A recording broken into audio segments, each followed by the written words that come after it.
السلام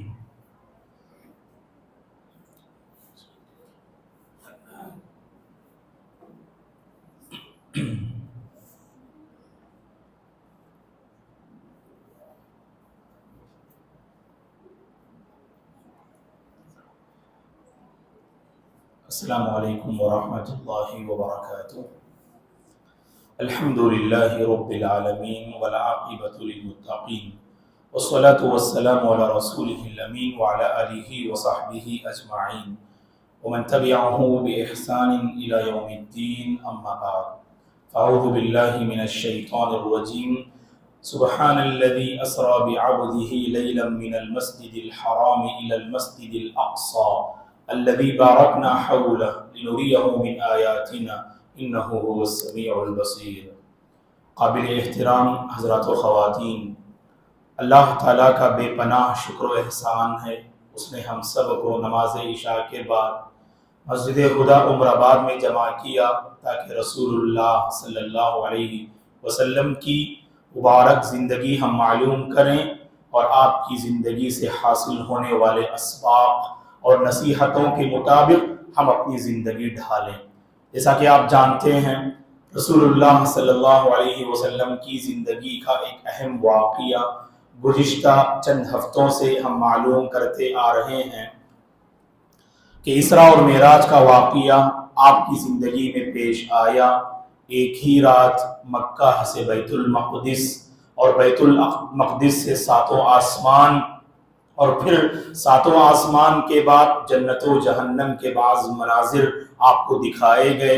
اللہ سے ہم کلامی کا شرف، گفتگو کرنے کا شرف اللہ کے نبی کو حاصل ہوا، اور جاتے جاتے آسمان سے آسمان کے رب نے آپ کو نماز کی شکل میں ایک بہترین تحفہ عطا کیا۔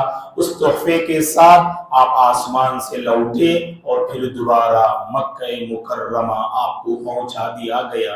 یہ اسراء اور معراج کا واقعہ ہے، اور ہم نے آپ کے سامنے کہا اسراء اور معراج کے اس واقعے میں اللہ کے نبی نے صحابہ کے سامنے وہ بہت سارے مناظر اور وہ بہت سارے واقعات آپ نے سنائے جو آپ نے اپنی آنکھوں سے دیکھا۔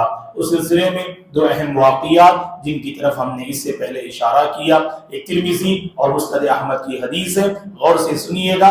حضرت انس بن مالک رضی اللہ عنہ فرماتے ہیں کہ اللہ کے نبی نے فرمایا صلی اللہ علیہ وسلم نے کہ جب میں سفر معراج پر تھا تو میرا گزر ایک ایسی قوم پر سے ہوا جس قوم کے ناخن پیتل کے تھے، اور اس پیتل والے ناخن سے اپنے چہروں کو اور اپنے سینوں کو نوچ رہے تھے اور کھرچ رہے تھے، اور میں نے یہ خوفناک منظر دیکھا اور حضرت جبریل سے پوچھا، اے جبریل یہ کون لوگ ہیں؟ تو اس موقع پہ جبریل علیہ السلام نے فرمایا، اے اللہ کے نبی یہ غیبت کرنے والے ہیں، یہ دوسروں کی عزت کے ساتھ کھلواڑ کرنے والے ہیں، یہ دوسروں کی عزتوں کی نیلام کرنے والے ہیں، یہ دوسروں کی عزتوں کو مجروح کرنے والے ہیں۔ تو ایسے لوگوں کا حشر کیا ہوگا؟ ان کے ناخن کے پیتل ہوں گے جس سے اپنے چہروں اور اپنے سینوں کو کھرچا کریں گے۔ یہ خوفناک منظر اللہ کے نبی نے حشر کے اور معراج کے اس سفر میں آپ نے دیکھا جو غیبت کرنے والوں کا بہت بھیانک حشر تھا۔ اس کے بعد ایک اور واقعہ جس کی طرف اللہ کے نبی نے اشارہ کیا، مسند احمد اور ترمذی ہی کی حدیث ہے، وہی راوی ہیں انس بن مالک رضی اللہ عنہ۔ اللہ کے نبی نے فرمایا صلی اللہ علیہ وسلم نے کہ میرا گزر سفر معراج میں ایک ایسی قوم پر سے ہوا جن کے ہونٹ آگ کی قینچیوں سے کاٹے جا رہے تھے۔ میں نے جبریل سے پوچھا، اے جبریل یہ کون لوگ ہیں جن کے ہونٹ آگ کی قینچیوں سے کاٹے جا رہے ہیں؟ جیسے ہی ان کے ہونٹ نیچے گر جاتے، فرشتے دوبارہ اس ہونٹ کو اس کی جگہ پہنچا دیتے، پھر آگ کی قینچیوں سے ان کے ہونٹ کاٹے جاتے. یہ کون لوگ ہیں؟ تو کہا جبریل علیہ السلام نے ہؤلاء خطباء امتک الذین یقولون ما لا یفعلون. اے محمد، یہ آپ کی امت کے وہ خطبہ ہیں، وہ رہنما ہیں، وہ رہبر ہیں، وہ مرشدین ہیں، وہ واعظین ہیں، وہ مبلغین ہیں، وہ دین کا کام کرنے والے ہیں، جو کہتے کچھ ہیں اور کرتے کچھ اور، جن کے قول اور عمل میں کافی تضاد پایا جاتا ہے. لوگوں کے سامنے کہتے بہت ہیں اور عملی زندگی میں خالی نظر آیا کرتے تھے.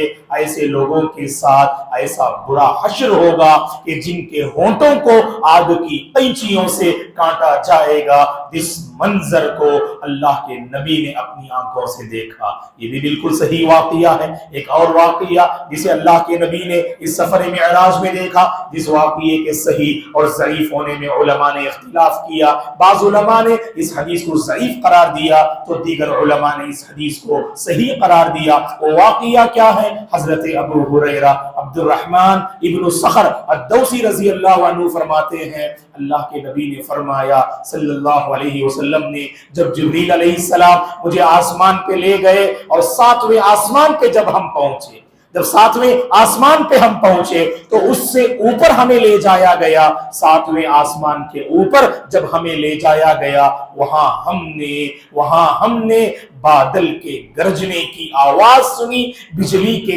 کڑکنے کی آواز سنی. ایک طرف بادل گرج رہا ہے تو دوسری طرف بجلیاں کڑک رہی ہیں اور بجلیوں کی چمک ہم نے دیکھی. اور اس کے بعد اللہ کے نبی نے فرمایا وہاں ایک ایسی قوم کو میں نے دیکھا جن کے پیٹ گڑھے کی مانند نظر آ رہے تھے، جن کے پیٹ گڑھے کی مانند تھے اور ان کے پیٹ کے اندر سانپ دوڑ رہے تھے اور وہ سانپ باہر سے نظر آ رہے تھے. میں نے حضرت جبریل سے پوچھا یہ کون لوگ ہیں جن کے پیٹ ابھرے ہوئے اور جن کے پیٹوں کے اندر سانپ دوڑتا ہوا نظر آ رہا ہے؟ تو یہ مسند احمد کی اور ابن ماجہ کی روایت ہے. اللہ کے نبی سے حضرت جبریل علیہ السلام نے فرمایا یہ دنیا میں سود خور تھے، یہ دنیا میں سود کھانے والے، وڈی کھانے والے ہیں، جن کے پیٹ ابھرے ہوئے اور ان کے پیٹ کے اندر سانپ دوڑتے ہوئے اللہ کے نبی نے اپنی آنکھوں سے مشاہدہ کیا. یہ خوفناک مناظر تھے دوستو جن کو اللہ کے نبی نے اپنی آنکھوں سے دیکھا. اسی طرح وہ واقعہ بھی ہم نے ذکر کیا، وہ تو اب ہم ذکر نہیں کا اشارہ کرنا چاہتے ہیں کہ آخر میں ہم نے کہا، لاسٹ جو ہماری کلاس تھی اس کلاس کے آخر میں ہم نے کہا کہ اللہ کے نبی جب سفر معراج میں تھے تو وہاں پر آپ کو ایک سبحان اللہ خوشبو آپ نے محسوس کی.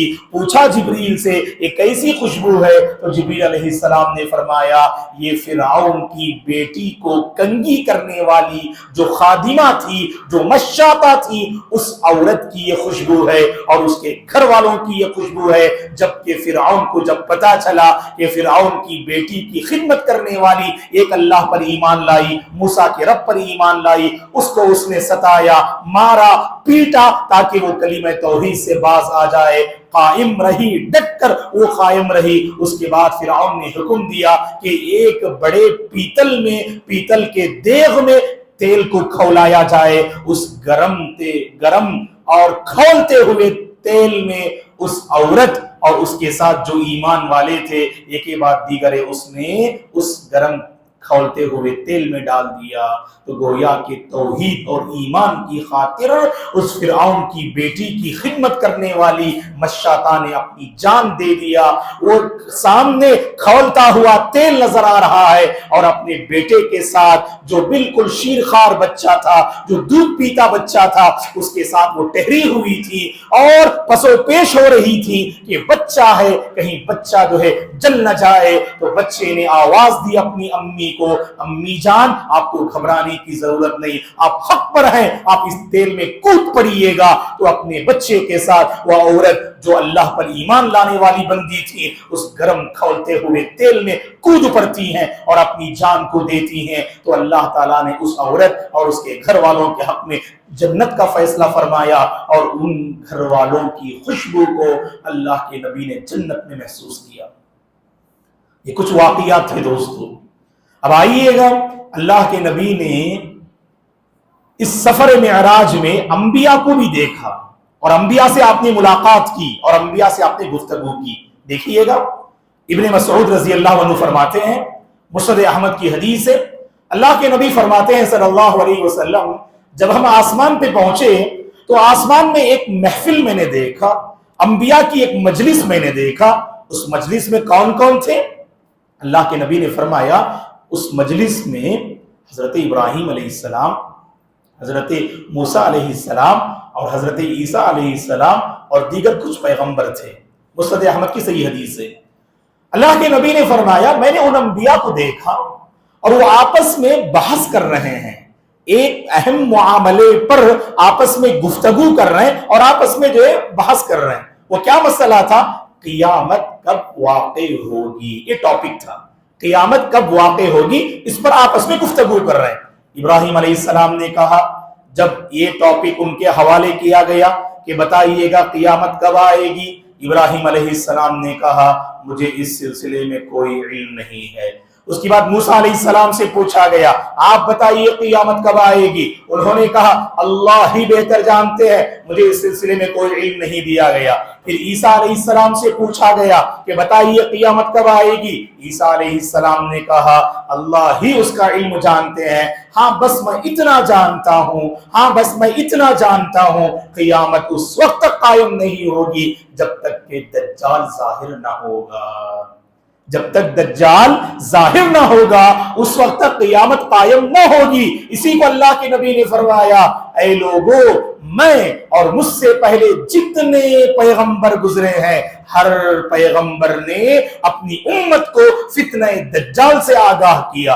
دجال کے فتنے سے ہر پیغمبر نے اپنی امت کو آگاہ کیا. یاد رکھیں دوستو، سب سے بڑا فتنہ دجال کا فتنہ ہے. اس فتنے کی زد میں بہت سارے مسلمان آئیں گے، کمزور طبقہ آئے گا اور بہت سارے لوگ اپنے ایمان کا سودا کر بیٹھیں گے. جو جنتی تھے اس فتنے نے آ کر اپنے آپ کو جہنمی بنا لیں گے. ایسا خطرناک فتنہ ہوگا. اسی لیے اللہ کے نبی نے مجھے اور آپ کو تعلیم دی، خاص کر تشہد میں اس دعا کا اہتمام کرنا چاہیے، اللہم انی اعوذ بک من عذاب جہنم ومن عذاب القبر ومن فتنة المحیا والممات ومن فتنة المسیح الدجال. یہ ضرور دعا کیجئے گا. اللہ کے نبی نے حضرت ابو بکر صدیق رضی اللہ عنہ کو یہ دعا سکھائی اور کہا ان چار چیزوں سے ہمیشہ اللہ کی پناہ طلب کرنا، اور تشہد میں خاص کر جہاں دعائیں قبول ہوتی ہیں. نماز میں دو مقام ایسے ہیں دوستو حضرات و خواتین جہاں ہماری دعائیں رنگ لاتی ہیں، جہاں ہماری دعائیں قبول ہوتی ہے. چاہیں تو آپ اپنی زبان میں بھی مانگ سکتے ہیں، چونکہ ہم عربی نہیں جانتے ہیں، عربی نہ جاننے والے اپنی زبان میں بھی دعا مانگ سکتے. وہ کون سی دو جگہ ہیں؟ ایک سجدے کی جگہ اور دوسری تشہد میں. سجدے میں اور تشہد میں آپ دعا کر سکتے ہیں. الحمدللہ بہتر ہے جو قرآن و سنت کی دعائیں آپ کو یاد ہے وہ مانگا کیجئے، اور اگر آپ کی کوئی خاص ضرورت ہے، پرسنل کوئی آپ کا مسئلہ ہے، پرسنل کوئی آپ کی پریشانی ہے، وہ بھی اللہ سے ذکر کیجئے. اور کیونکہ بندہ سجدے کی حالت میں اللہ سے بہت قریب ہوتا ہے تو لہٰذا اس حالت میں ہم اللہ سے خوب مانگنے کی کوشش کریں. ہمارے سجدے طویل ہوں، ہمارے تشہد لمبے ہوں. چونکہ جب امام صاحب کے ساتھ پڑھتے ہیں تو امام صاحب تمام لوگوں کا خیال کرتے ہیں. یہاں بچے بھی ہوتے ہیں، عمر رسیدہ لوگ بھی ہوتے ہیں، کمزور بھی ہوتے ہیں، بیمار بھی ہوتے ہیں. سب کا خیال کرتے ہوئے مختصر سجدہ، مختصر تشہد ہوتا ہے. لیکن جب آپ تنہا نماز پڑھیں گے، خاص کر خواتین تو الحمدللہ نمازیں تو گھر میں ادا کرتی ہیں، تو آپ سے ہماری گزارش ہے آپ کے سجدے لمبے ہوں، آپ کے تشہد لمبے ہوں، اور ان میں آپ اللہ سے خوب مانگا کیجئے. کیا پتا کہ کس سجدے کی دعا آپ کی زندگی کو بدل کے رکھ دے، آپ کی زندگی کی پریشانی کو ختم کر کے رکھ دے. یہ حوصلہ آپ کے اندر ہونا چاہیے. پوری یقین سے اللہ سے آپ مانگنے کی کوشش کیجئے گا. بہرحال یہ دجال کا فتنہ وہ ہے اللہ کے نبی نے اور ہر پیغمبر نے اپنی امت کو آگاہ کیا. یہاں پر ایک بات بتا دیں آپ کو، دجال کے فتنے سے بچنے کے لیے صحیح مسلم کی حدیث ہے. اللہ کے نبی نے فرمایا من حفظ 10 آیات من سورۃ الکہف عصم من الدجال. جس نے سورہ کہف کی شروع کی 10 آیتوں کو یاد کیا اس کو دجال کے فتنے سے بچا لیا جائے گا. اللہ اکبر. تو گویا کہ آج ہی یاد کیجیے آپ لوگ سورہ کہف کی شروع کی 10 آیتیں یاد کیجیے. وہ 10 آیتیں یاد کرنے کا فائدہ کیا؟ صحیح مسلم کی حدیث، جس نے سورہ کہف کی 10 آیتیں پڑھی، ایک اور روایت میں آخری 10 آیتیں ہیں، لیکن صحیح مسلم کی حدیث میں شروع کی 10 آیتیں. اگر 10 آیتیں آپ نے یاد کر لی سورہ کہف کی، ویسے سورہ کہف کب پڑھتے ہیں ہم؟ ہفتے کے دن پڑھتے ہیں نا، جمعہ کے دن پڑھتے ہیں. ماشاءاللہ تبارک اللہ، جمعہ کے دن پڑھتے ہیں. اور میں نے اس سے پہلے بھی واضح کیا، جمعرات کی رات مغرب کے بعد سے جمعہ کے دن مغرب تک پڑھ سکتے ہیں آپ. افضل اور بہتر وقت جمعہ کے دن فجر کے بعد یا نماز جمعہ سے پہلے یا بعد آپ پڑھ لے سکتے ہیں آپ. لیکن آپ کہاں اس کا وقت شروع ہوتا؟ جمعرات کے دن مغرب کے بعد سے شروع ہوتا. تو جیسے جیسے آپ کو فرصت ملی آپ اسے چاہیں تو ایک ہی بیٹھک میں پڑھیے، 2-3 بیٹھک میں پڑھیے، انشاءاللہ اس میں گنجائش ہے. لیکن پڑھیے گا ضرور، اپنی زندگی میں اسے ضرور عمل میں لائیے گا انشاءاللہ. اس کا فائدہ کیا دیکھیے، 10 آیتیں آپ نے یاد کر لی، دجال کے فتنے سے اللہ بچا لیتے ہیں اور آپ کی زندگی میں اللہ نور عطا فرماتے ہیں. سفر معراج میں جو انبیاء کو آپ نے دیکھا، اس میں 3 انبیاء کے بارے میں آپ نے بتایا وہ انبیاء کیسے تھے، اور ایک جو دجال ہے اس کے بارے میں بھی اللہ کے نبی نے بتایا کہ دجال کیسا تھا. دجال کو دکھایا گیا سفر معراج میں، اپنی آنکھوں سے اللہ کے نبی نے دجال کو دیکھا. اب دیکھیے، سنیے حدیث مسند احمد اور ابن ماجہ ترمذی کی صحیح روایت ہے. راوی حدیث عبداللہ بن عباس رضی اللہ عنہما ہیں. اللہ کے نبی نے فرمایا صلی اللہ علیہ وسلم نے، غور سے سنی حدیث، اسے سمجھنے کی کوشش کیجئے، بڑی عظیم حدیث ہے یہ. اللہ کے نبی نے فرمایا سفر معراج میں مجھے دجال دکھایا گیا، اور خود اللہ کے نبی فرماتے میں نے اپنی آنکھوں سے دجال کو دیکھا. صحابہ نے فوری پوچھا اے اللہ کے نبی دجال کیسا تھا؟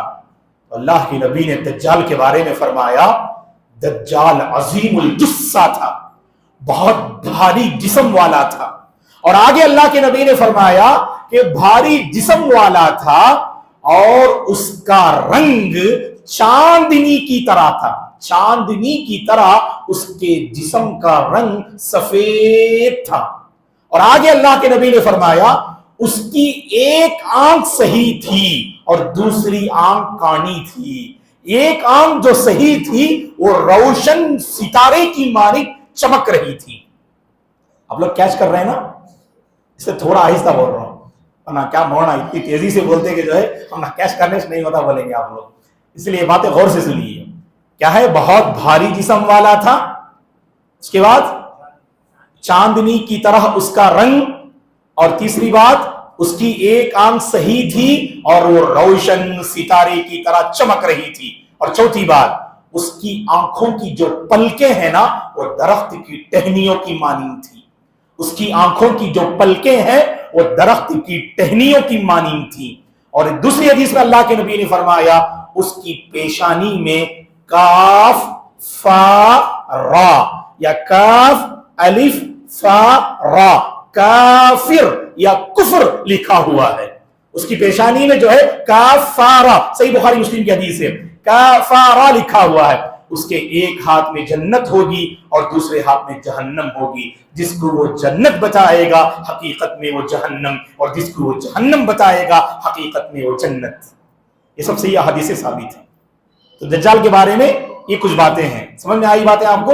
چلیے، اسی حدیث میں اللہ کے نبی نے فرمایا میں نے 3 پیغمبر کو دیکھا. اب دیکھیں 3 پیغمبر کیسے تھے، اور تینوں بڑے عظیم پیغمبر. ایک حضرت عیسیٰ علیہ السلام. عیسیٰ علیہ السلام کے بارے میں اللہ کے نبی نے 4 باتیں بتائی.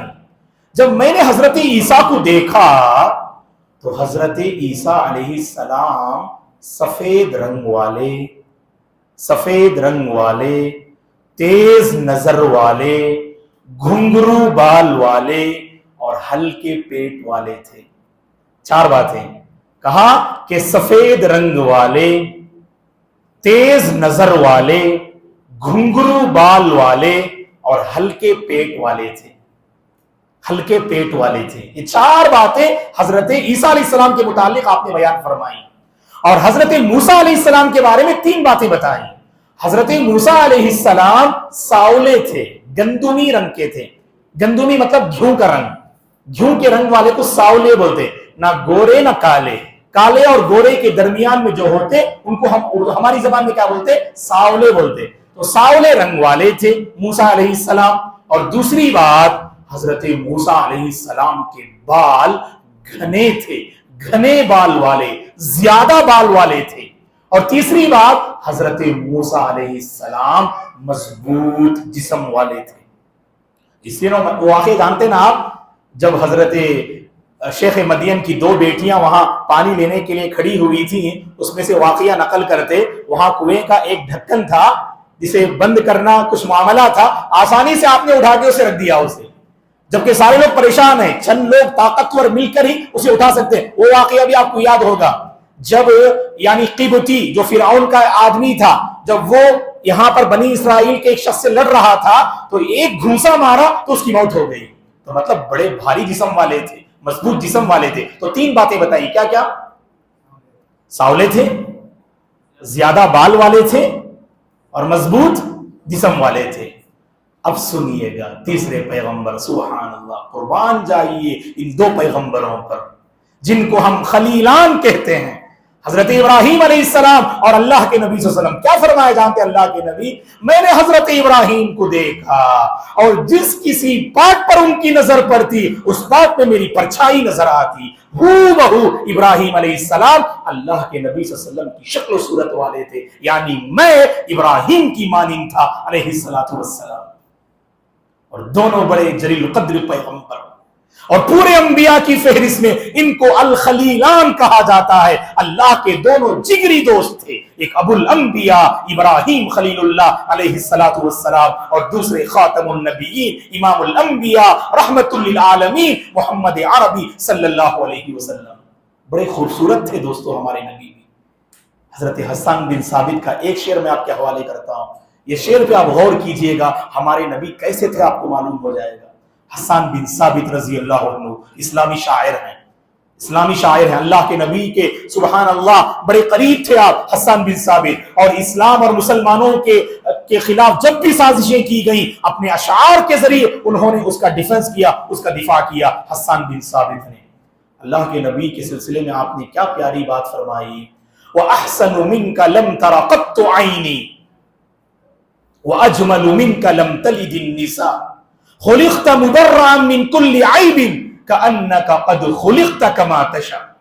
حسان بن ثابت نے کہا, غور سے سنیے کیا کہا, اے نبی, اللہ کے نبی کو دیکھ کر کہا کہ آپ سے بہتر اور خوبصورت میری آنکھوں نے کسی کو نہیں دیکھا, اور آپ سے خوبصورت کسی عورت نے جنم نہیں دیا. آپ تو ہر عیب سے پاک پیدا کیے گئے, آپ تو ہر نقص, ہر عیب اور ہر ایک جو ہے یعنی عیب و نقص سے آپ پاک پیدا کیے گئے. اے اللہ کے نبی, آپ ایسا پیدا کیے گئے ہیں جیسے آپ چاہ رہے تھے, جیسے آپ چاہ رہے تھے ویسے آپ کو پیدا کیا گیا ہے. سبحان اللہ, اتنے عظیم تھے, اتنے خوبصورت تھے, اخلاق میں بھی بڑے خوبصورت اور دیکھنے میں بھی ہمارے نبی بڑے خوبصورت تھے. اخلاق کی بات کروں تو صحابہ فرماتے اللہ کی قسم آپ سے بہتر معلم اور آپ سے بہتر اخلاق والے ہم نے کسی کو نہیں دیکھا. اگر خوبصورتی کی بات کروں تو آپ سے بہتر کسی خوبصورت انسان کو ہم نے نہیں دیکھا. یہ صحابہ کی گواہی تھی دوستو. گویا کہ حضرت ابراہیم علیہ السلام کو دیکھا نا, اللہ کے نبی فرماتے ہیں جس کسی حصے کو میں دیکھتا بالکل حضرت ابراہیم کی طرح میں لگ رہا تھا, ابراہیم کی صورت میں مجھے پیدا کیا گیا. اس کے بعد حضرت جبریل علیہ السلام نے اللہ کے نبی سے کہا اپنے والد کو سلام کیجئے, میں نے ابراہیم علیہ السلام کی خدمت میں سلام عرض کیا. تو یہ کچھ تفاصیل رہی دوستو جو اسراء اور معراج کے حوالے سے ہم نے آپ کی خدمت میں بیان کیا. اب اس کے بعد انشاءاللہ اس سیرت کا ایک انوکھا رخ جو اب ہم مدینے کی طرف آگے بڑھنے والے ہیں, اس واقعے کے بعد 2-3 مختصر واقعات ہیں. اس کے بعد مدینے والوں کی اللہ کے نبی سے ملاقات ہوتی ہے, ہجرت کی تیاری ہوتی ہے, اللہ کے نبی ہجرت کرتے ہیں, مدنی زندگی کا آغاز ہوتا ہے. انشاءاللہ وہ اگلی کلاسوں میں ہم معلوم کرتے ہیں. اللہ سے ہماری دعا ہے سفر اسراء اور معراج میں اللہ تعالیٰ نے اپنے نبی کو جو عظیم تحفہ عطا کیا نماز کی شکل میں, اس نماز کی قدر کرنے، نمازوں کا اہتمام کرنے کی اللہ مجھے اور آپ کو توفیق عطا فرمائے۔ رسول اللہ صلی اللہ علیہ وسلم سے سچی محبت کرنے، آپ کی سنتوں کو زندہ کرنے، آپ کی مکمل اطاعت کرنے اور گھر گھر آپ کی سنتوں کو قائم کرنے کی اللہ ہم سب کو توفیق عطا فرمائے۔ آپ کی سنتوں پر جینے اور آپ کی سنتوں پر مر مٹنے کی اللہ ہم سب کو توفیق عطا فرمائے۔ سنت رسول پر اللہ ہم سب کو قائم رکھے اور سنت رسول پر اللہ ہم سب کو خاتمہ نصیب فرمائے، آمین۔ جزاکم اللہ خیرا۔ محترم حضرات و خواتین، گزشتہ کلاس میں ہم نے ایک سوال کیا تھا، الحمدللہ بعض خواتین نے صحیح جواب الحمدللہ دیے ہیں، بڑی خوشی ہوئی۔